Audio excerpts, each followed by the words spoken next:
नमस्कार दोस्तों, एक बार फिर से आप लोगों का बहुत बहुत स्वागत करता हूं आपके ही अपने YouTube चैनल ज्ञान दुनिया भर का में। और भगवत गीता की सीरीज में अब हम आगे बढ़ेंगे 16वें अध्याय की ओर। तो 16वें अध्याय का प्रारंभ करने से पहले हम लोग स्तुति करेंगे। नारायणं नमस्कृत्यं नरं चैव नरोत्तमं देवीं सरस्वती व्यासं ततो जय मुदीरेत। 16वें अध्याय का महात्म्य। श्री महादेव जी कहते हैं, पार्वती, अब मैं गीता के 16वें अध्याय का महत्व सुनाऊंगा। सुनो। गुजरात में सौराष्ट्र नामक एक नगर है। वहां खड़ग बाहु नाम के राजा राज्य करते थे, जो दूसरे इंद्र के समान प्रतापी थे। उनका एक हाथी था जो मद बहाया करता था और सदा मद से उन्मत्त रहता था। उस हाथी का नाम अरिमर्दन था। एक दिन रात में वह हठात सांकलों और लोहे के खंभों को तोड़ फोड़ कर बाहर निकला। हाथीवान उसके दोनों ओर अंकुश लेकर डरा रहे थे, किंतु क्रोधवश उन सबकी अवहेलना करके उसने अपने स्थान रहने का जो स्थान होता है हथिसार को गिरा दिया। उस पर चारों ओर से भालों की मार पड़ रही थी, फिर भी हाथीवान ही डरे हुए थे। हाथी को तनिक भी भय नहीं होता था। इस कौतूहलपूर्ण घटना को सुनकर राजा स्वयं हाथी को मनाने की कला में निपुण राजकुमारों के साथ वहां आए। आकर उन्होंने उस बलवान दतैले हाथी को देखा। नगर के निवासी अन्य काम धंधों की चिंता छोड़ अपने बालकों को भय से बचाते हुए बहुत दूर खड़े होकर उस महाभयंकर गजराज को देखते रहे। इसी समय कोई ब्राह्मण तालाब से नहाकर उसी मार्ग से लौटे। वे गीता के 16वें अध्याय के अभयम आदि कुछ श्लोकों का जप कर रहे थे। पूर्वासियों और पीलवानों महावतों ने उन्हें बहुत मना किया, किंतु उन्होंने किसी की ना मानी। उन्हें हाथी से भय नहीं था, इसलिए वे विचलित नहीं हुए। उधर हाथी अपने चिंगाड़ से चारों दिशाओं को व्याप्त करता हुआ लोगों को कुचल रहा था। वे ब्राह्मण उसके बहते हुए मद को हाथ से छूकर कुशलता पूर्वक निर्भयता से निकल गए। इससे वहां राजा तथा देखने वाले पूर्ववासियों के मन में इतना विस्मय हुआ कि उसका वर्णन नहीं हो सकता है। राजा के कमल नेत्र चकित हो उठे।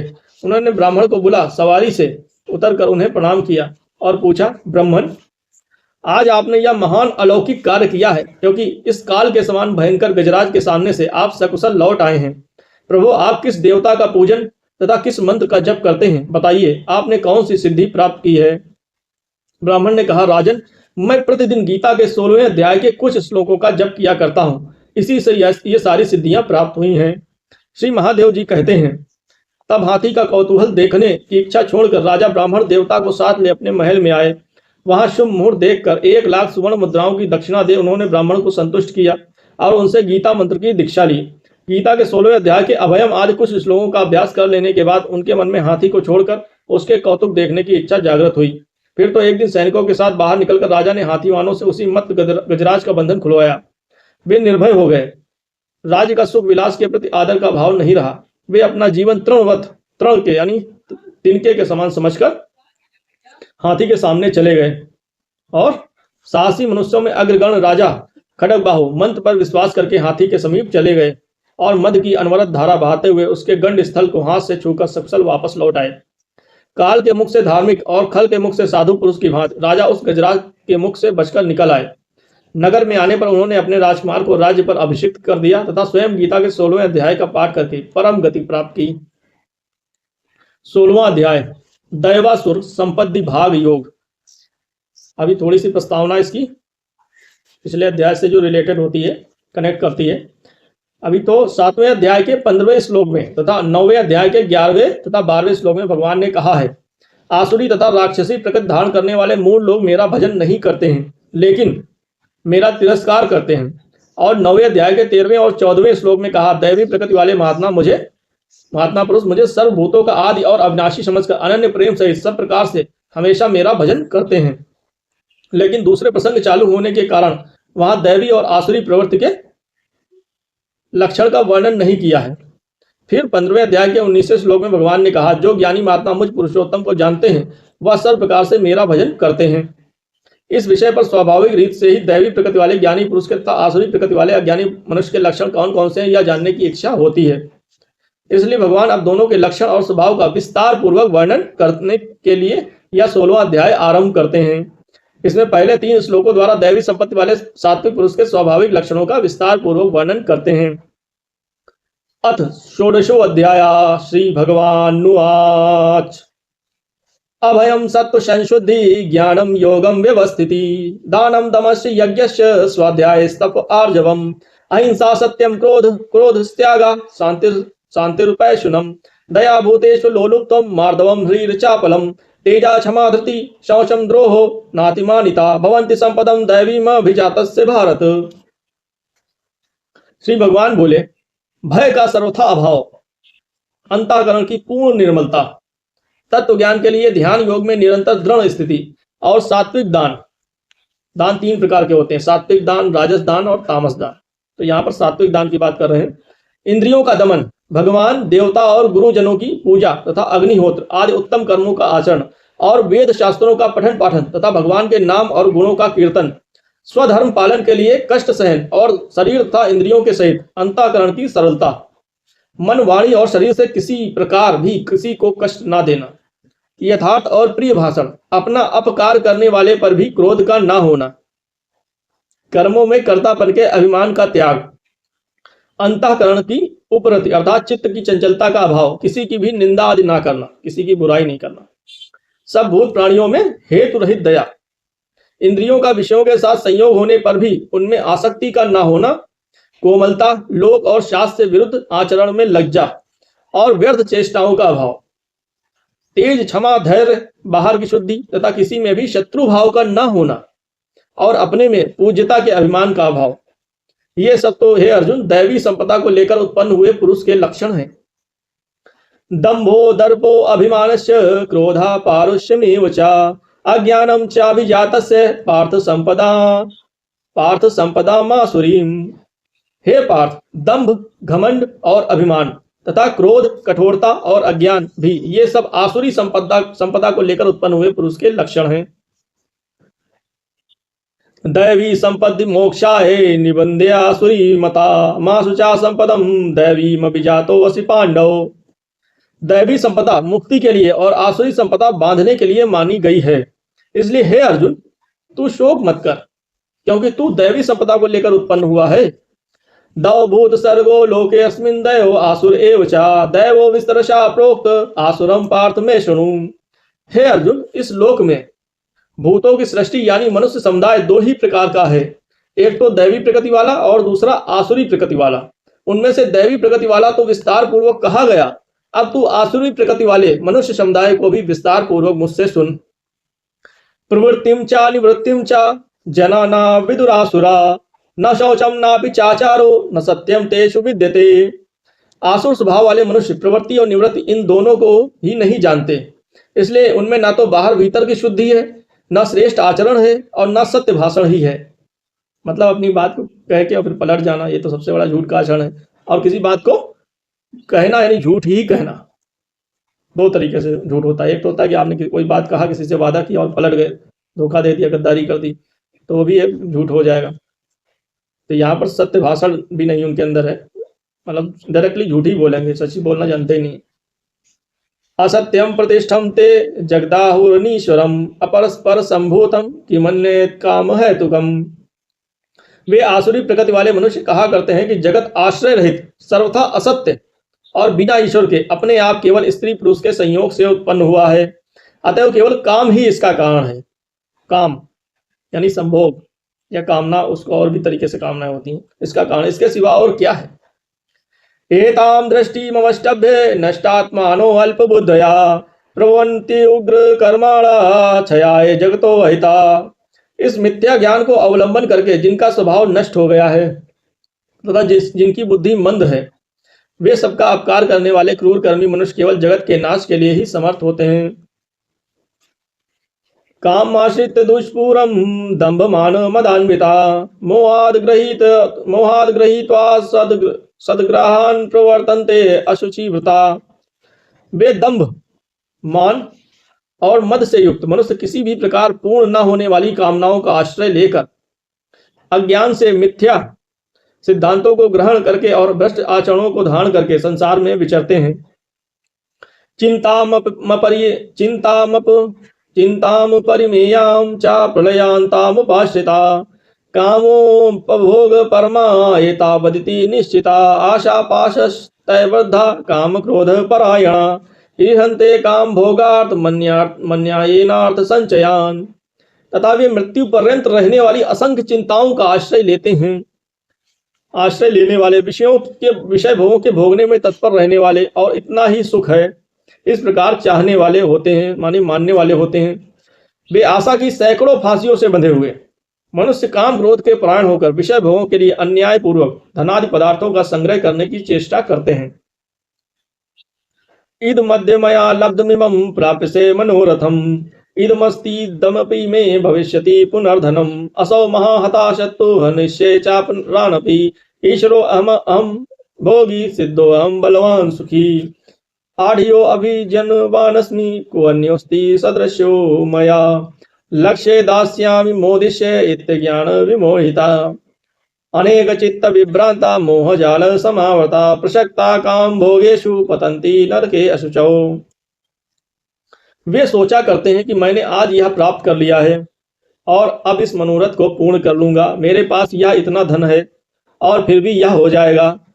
वह शत्रु मेरे द्वारा मारा गया है, उन दूसरे शत्रुओं को भी मैं मार डालूंगा। मैं ईश्वर हूँ, ऐश्वर्य को भोगने वाला हूँ, मैं सब सिद्धियों से युक्त हूँ और बलवान तथा सुखी हूँ। मैं बड़ा धनी और बड़े कुटुंब वाला हूँ, मेरे समान दूसरा कौन है। मैं यज्ञ करूंगा, दान करूंगा और आमोद प्रमोद करूंगा। इस प्रकार अज्ञान से मोहित रहने वाले तथा अनेक प्रकार से भ्रमित चित्त वाले मोह रूप जाल से समावृत हो और विषय भोगों में अत्यंत आसक्त आसुर लोग महान अपवित्र नरक में गिरते हैं।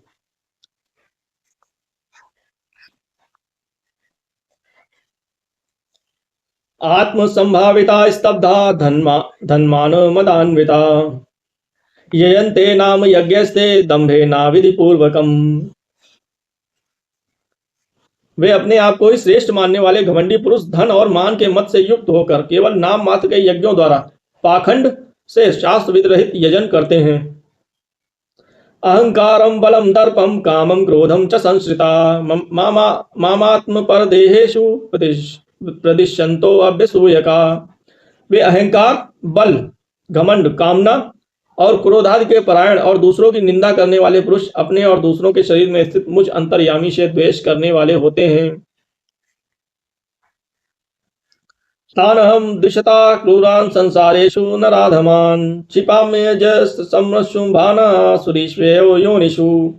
इन द्वेष करने वाले पापाचारी और क्रूर कर्मी नराधमों को मैं संसार में बार बार आसुरी योनियों में डालता हूँ। आसुरी योनिमापन्ना मूढ़ा जन्मनि जन्मनि माम प्राप्य कौन्ते ततो यान्ते धमाम गतिम। हे अर्जुन, वे मूढ़ मुझको न प्राप्त होकर ही जन्म जन्म में आसुरी योनि को प्राप्त होते हैं, फिर उससे भी अति नीच गति को प्राप्त होते हैं, अर्थात घोर नरकों में पड़ते हैं। त्रिविधम नरकस्येदम द्वारम नाशनमात्मना कामा क्रोधस्तथा लोभस्त स्मात् देत्तत्रयम् त्यजेत्। काम, क्रोध तथा लोभ ये तीन प्रकार के नरक के द्वार आत्मा का नाश करने वाले अर्थात उसको अधोगति में डालने वाले हैं, ले जाने वाले हैं। अतएव इन तीनों को त्याग देना चाहिए। कौन कौन? काम, क्रोध तथा लोभ। एतै विमुक्ता कौन्ते तमो द्वारे स्त्रिभिर्नरा आचरत्यात्मना श्रेयस्ततो याति पराम गतिम। हे अर्जुन, इन तीनों नरक के द्वारों से मुक्त पुरुष अपने कल्याण का आचरण करता है, इससे वह परम गति को जाता है अर्थात मुझको प्राप्त हो जाता है। या शास्त्र विधि मुत्सृज्य वर्तते काम कारता न सा सिद्धि मवाप्नोति न सुखम न पराम गतिम। जो पुरुष शास्त्र विधि को त्याग कर अपनी इच्छा से मनमाना आचरण करता है वह न सिद्धि को प्राप्त होता है, न परम गति को और न सुख को ही।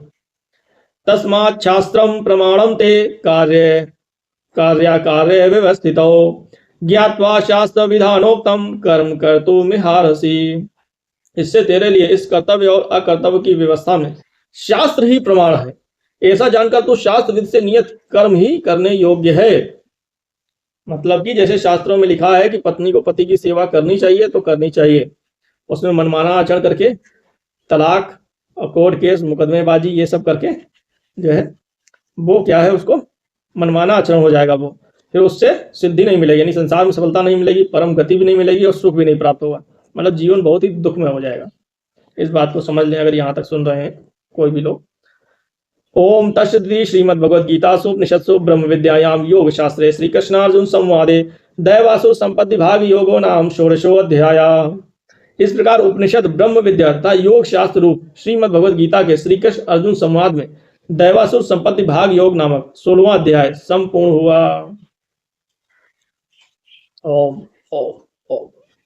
अभी बढ़ते हैं श्रीमद् भगवद गीता महात्म्य की ओर।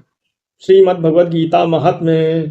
धरोवाच भगवन् परमेशान् भक्तिरव्यभिचारिणी प्रारब्धं भुज्यमानस्य कथं भवति हे प्रभो। श्री विष्णुर्वाच प्रारब्धं भुज्यमानो हि गीताभ्यासरता सदा सा मुक्ता सा सुखी लोके कर्मणा नोपलिप्यते। महापापादिपापानि गीताध्यानं करोति चेत् क्वचित् स्पर्शं न कुर्वन्ति नलिनीदलम्भुवत्। गीताया पुस्तकं यत्र यत्र पाठः प्रवर्तते तत्र सर्वाणि तीर्थानि प्रयागादीनि तत्र वै। सर्वे देवाश्च ऋषयो योगिना पन्नगास्ये गोपाल बालकृष्णोऽपि नारद्रूपार्षदे। सहायो जायते शीघ्रं यत्र गीता प्रवर्तते। यत्र गीता विचारस्य पठनं पाठनं श्रुतं तत्राहं निश्चितं पृथ्वी निवसामि सदैव हि। गीताश्रये अहं तिष्ठामि गीता मे चोत्तमं गृहं गीता ज्ञानमुपाश्रित्य त्रिलोकान् पालयाम्यहम्। गीता मे परमा विद्या ब्रह्मरूपा न संशया अर्धमात्राक्षरा नित्या स्वनिर्वाच्य पदात्मिका।